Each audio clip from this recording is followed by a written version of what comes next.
Plaisir pour moi de vous retrouver pour cette édition du 19h, mesdames et messieurs. Merci de nous préférer. Au sommaire, comment accède-t-on à la fonction publique? Quel est le traitement des agents et le suivi de leur carrière? Vous suivrez dans ce journal les réponses du directeur général de la fonction publique par intérim. Le Bénin, à l'instar des autres pays du monde entier, a célébré hier la 35e édition de la Journée mondiale de la préservation de la couche d'ozone. Vous aurez les précisions dans ce journal. Hors de nos frontières, la Guinée tente d'en finir avec la vente de médicaments au marché noir. Voilà pour le sommaire, le développement dans un instant.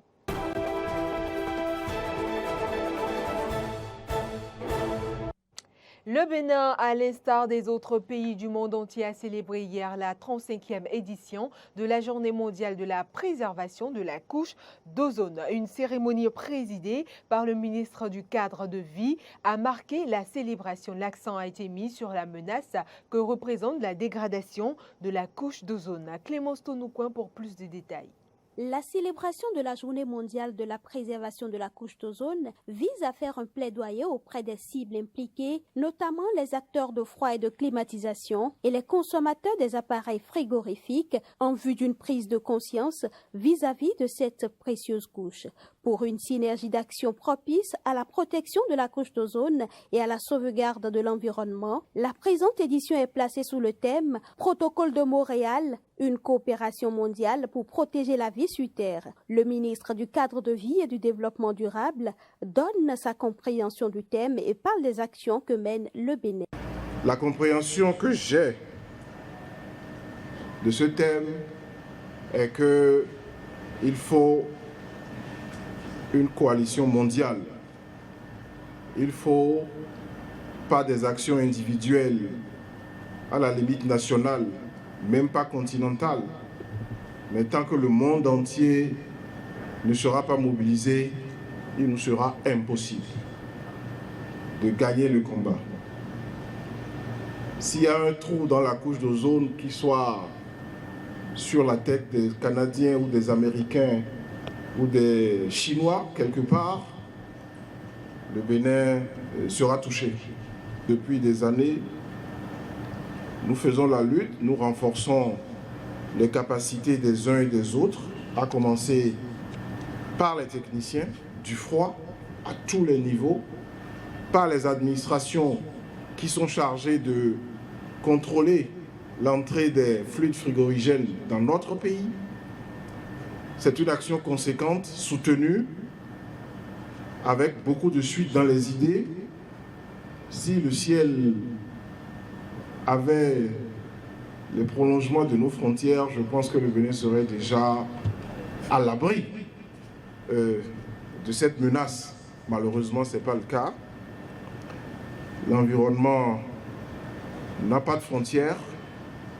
Et donc, comme on le dit dans un autre monde que je connais très bien, la force d'une chaîne, c'est toujours la force de son maillon le plus faible. D'ozone, dont le rôle consiste à filtrer les rayonnements ultraviolets nocifs du soleil, devient une préoccupation non négligeable pour toutes les nations. On ne voit pas la menace, mais on la sent, dira le ministre. La menace, on ne la voit pas, mais on la sent dans la température de notre planète qui monte chaque jour par quelques centièmes de degrés et qui nous affecte dans les inondations, dans l'érosion côtière, dans les incendies, dans la chaleur, dans le désert qui avance. Autant de choses qui, vous le voyez très bien, rendent la vie sur Terre de plus en plus insupportable. Au cours de la cérémonie, les associations de frigoristes, les centres de formation ayant les filières froid et climatisation ont reçu des dons d'équipements respectueux de l'environnement. 29 élèves, filles et étudiantes ayant reçu cette année le CAP, le DTI et le diplôme d'ingénierie ont également été distingués. Plus de 53 000 fonctionnaires travaillent à la fonction publique béninoise. Ils sont recrutés au profit de l'État en fonction des besoins de l'administration publique. Pour comprendre comment l'on accède à la fonction publique, le traitement des agents et le suivi de leur carrière, Eden TV a interrogé pour vous Prosper Koukui et le directeur général par intérim de la fonction publique. Suivez ses explications. Il est au micro de Peggy Ludovic Dagba. La fonction publique, en fait, c'est le bras opérationnel de l'administration publique. L'administration publique, c'est l'ensemble des structures qui mettent en œuvre le service public, tout ce qui est d'intérêt général. Par contre, la fonction publique, c'est l'ensemble des hommes, l'ensemble du personnel qui est chargé d'animer cette administration, qui est chargée de mettre en œuvre les politiques publiques dans le sens du développement des orientations du gouvernement. On accède à la fonction publique par voie de concours. Et ce concours est organisé par la loi 2015-18 du 1er septembre 2017 portant statut général de la fonction publique. Alors, cette loi a défini que les emplois désormais sont définis dans ce qu'on appelle le cadre organique. Le cadre organique, c'est ça qui détermine les emplois au regard des besoins en termes de personnel. Lorsque le cadre organique est défini, il y a les besoins d'emploi qui également sont définis et alors sur la base de ça, les concours sont lancés. Et les agents postulent. Il y a deux catégories d'agents. Il y a les fonctionnaires de l'État et il y a également les agents contractuels de droit public de l'État. Donc, ils prennent part au concours lorsque c'est lancé en fonction donc de leur qualification professionnelle. Il faut dire qu'il y a d'autres modes d'entrée, mais ce n'est pas des modes qui sont déjà intégrés dans la loi. Il y a la possibilité pour l'État aujourd'hui, les collaborateurs externes, c'est des gens qui, en fonction de leur spécialité, en fonction d'un certain nombre de qualifications pointues, ils viennent dans l'administration également. Il y a également les agents nommés. Ces agents nommés, ils viennent dans la fonction publique par des contrats spécifiques qui les lient à l'administration.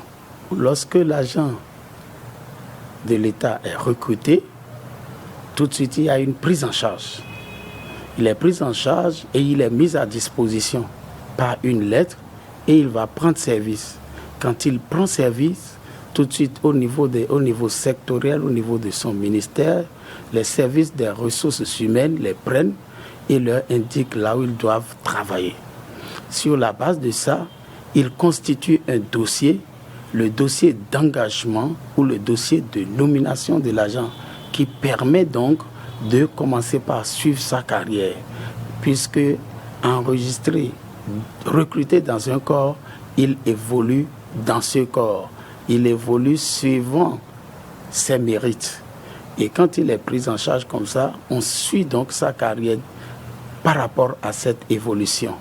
Et ensuite, il y a également la prise en charge par rapport aux autres. Il est pris en charge sur le plan médical, il est pris en charge sur le plan de la sécurité, de ses droits et de ses devoirs. La rentrée scolaire 2022-2023 est prévue pour démarrer le lundi prochain. Avant cette date, les préparatifs vont bon train chez les parents, apprenants ainsi que dans certains établissements. C'est le cas au collège d'enseignement général de Védoko. Suivez le constat fait par Stanislas Amois. À quelques jours de la rentrée des classes prévue pour le lundi 19 septembre, tout se met en place. Au collège d'enseignement général Kourounou-Védoko, le corps administratif prend les dernières dispositions à cet effet. L'établissement de l'emploi du temps par classe est l'une des activités majeures. Suivant les instructions données par notre ministre de tutelle, répercutées par la directrice départementale, nous avons pris toutes les dispositions. Nous sommes prêts. Les emplois du temps, comme vous pouvez le constater, sont là. En matière, chaque enseignant connaît déjà son emploi du temps. Et les listes des classes sont déjà apprêtés. Les emplois du temps par classe sont déjà prêts. Dès demain, on va les afficher. Au niveau de la préparation du censorat, tout est prêt. D'ailleurs, le conseil de rentrée est fixé au vendredi prochain. Donc, on fait le conseil le vendredi. Cela suppose que dès lundi, nous commençons effectivement et rigoureusement les cours dans notre établissement. Donc, nous sommes prêts pour la rentrée. Et nous n'attendons que lundi. L'administration joue sa partition. Les parents d'élèves de leur côté aussi s'affairent. Le secrétariat les accueille. Entre séances d'explication et études des dossiers de transfert, tout y passe. Là, nous avons au moins 2 catégories de parents. Nous avons ceux qui viennent inscrire leurs enfants nouvellement admis au CEP qui sont inscrits dans l'établissement. Ils sont en train de faire les formalités pour que dès lundi, leurs enfants puissent commencer la rentrée. En dehors de ceux-là, nous avons également des parents venus pour soit transférer leurs enfants du collège vers un autre collège en raison soit de déménagement ou d'affectation des parents, ou des parents aussi qui sont venus inscrire leurs enfants dans notre collège. Donc, ce sont ces parents-là qui sont là pour les formalités afin que dès lundi, leurs enfants puissent démarrer effectivement la rentrée comme les anciens élèves de l'établissement. C'est une occasion pour rappeler aux apprenants leur rôle dans la réussite effective de l'année scolaire qui s'annonce. Quelques conseils leur sont prodigués ici. Tout le monde crie que les temps sont durs. Et quand les temps sont durs, que les parents ont fait beaucoup d'efforts pour avoir les fournitures scolaires, la tenue, la scolarité, il faut que les apprenants en prennent conscience et travaillent afin que l'argent difficilement obtenu par les parents pour préparer la rentrée ne soit pas jeté. Les enseignants à l'école vont faire ce qu'il faut, mais si à la maison les parents n'accompagnent pas les efforts financiers qu'ils ont fournis, partiront en fumée tout simplement. Les parents d'élèves ont jusqu'à vendredi pour se mettre au pas en vue de mieux préparer le démarrage effectif des cours pour leurs enfants.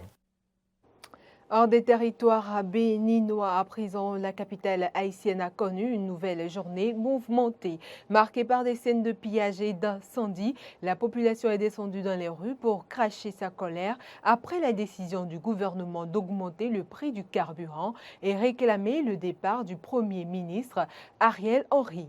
Dans le département de l'Artibonite, c'est un centre d'approvisionnement, un médicament qui a été mis à sac. La situation reste très tendue à Port-au-Prince, où toute la journée des protestataires ont tenté d'allumer des feux. À Pétionville et Delmas, des manifestations organisées par les populations en différents endroits de la capitale haïtienne ont été réprimées par des agents de la police nationale qui ont tiré à balles réelles et fait usage de gaz lacrymogène pour disperser les prestataires. En Guinée, les Guinéens en quête de médicaments devront désormais se rendre dans les pharmacies. Les autorités veulent éradiquer le marché parallèle des produits pharmaceutiques, mais tentent aussi de faire fermer les cliniques clandestines. Tous les professionnels qui ne disposent pas d'agrément avaient jusqu'à jeudi pour stopper leur activité. C'est à une réunion d'échange organisée hier au gouvernorat de la ville de Conakry que les officiels détaillent la stratégie de l'État pour enrayer le fléau des faux médicaments.